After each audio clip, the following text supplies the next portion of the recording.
My name is Steve Scott. I'm the head track and cross country coach at Cal State San Marcos. I also held the American record in the mile for 25 years at 3:47.69. I was a three-time Olympian, 80, 84, and 88. Silver medalist in the World Championships in 1983 in the 1500 meters, and hold the record for the most sub 4-minute miles at 136. What if somebody told you that you could improve your performance and it had nothing to do with doing more mileage or harder mileage? You'd be all for it, wouldn't you? Well, what I'm going to talk to you about today is form, running form, improving your running form.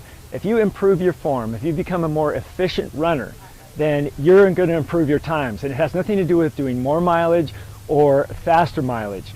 The one thing to remember, in race cars, they spend millions and millions of dollars developing cars that are efficient, because the less energy the car uses, the longer it could go before it has to come in for a pit stop.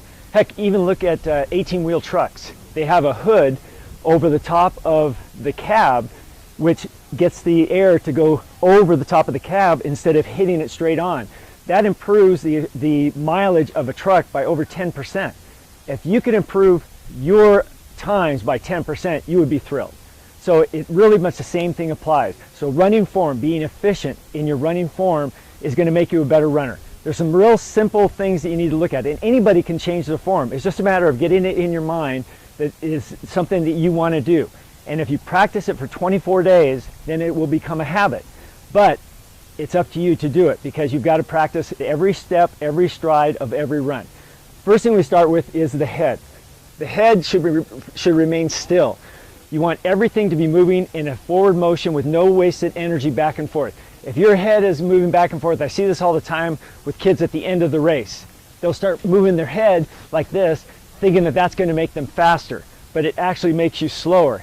Any movement that's not going straight ahead is wasted energy. So you want to keep your head still. You want to keep your jaw relaxed. Relaxation is also very important. Have your jaw be able to bounce up and down and not be a tight grimace. So relaxation is also a very important part of your form. The next thing is your shoulders.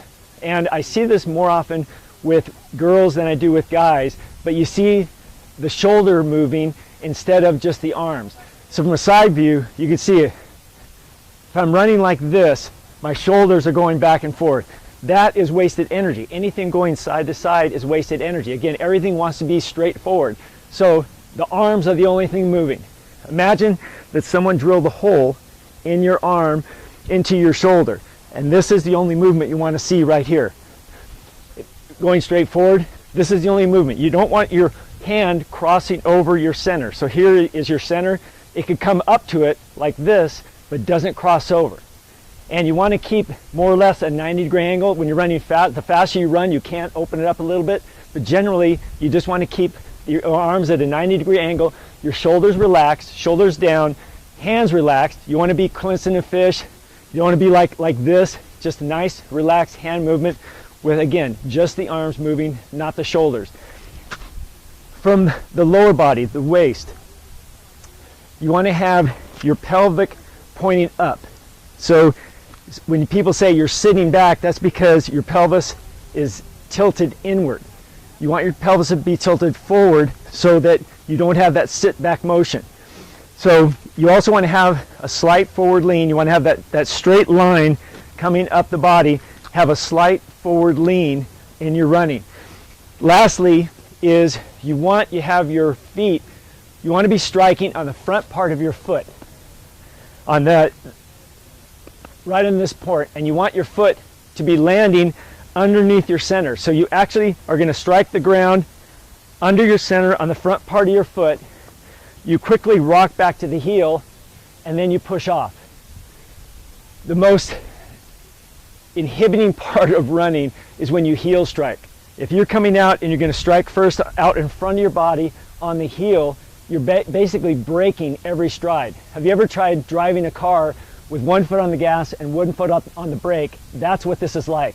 So it's horribly inefficient, and it's going to cost you many, many seconds of time. So again, you want to be landing underneath your center of gravity.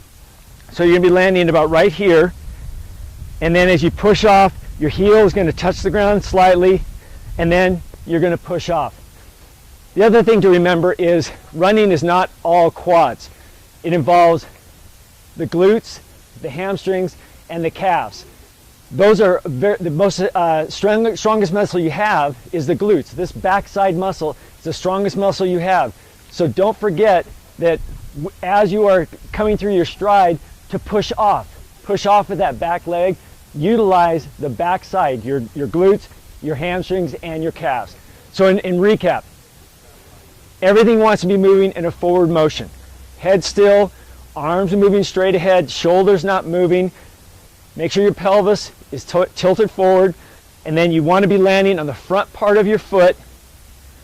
Rock back to your heel just slightly. It happens so quickly you don't even know it, and then you push off.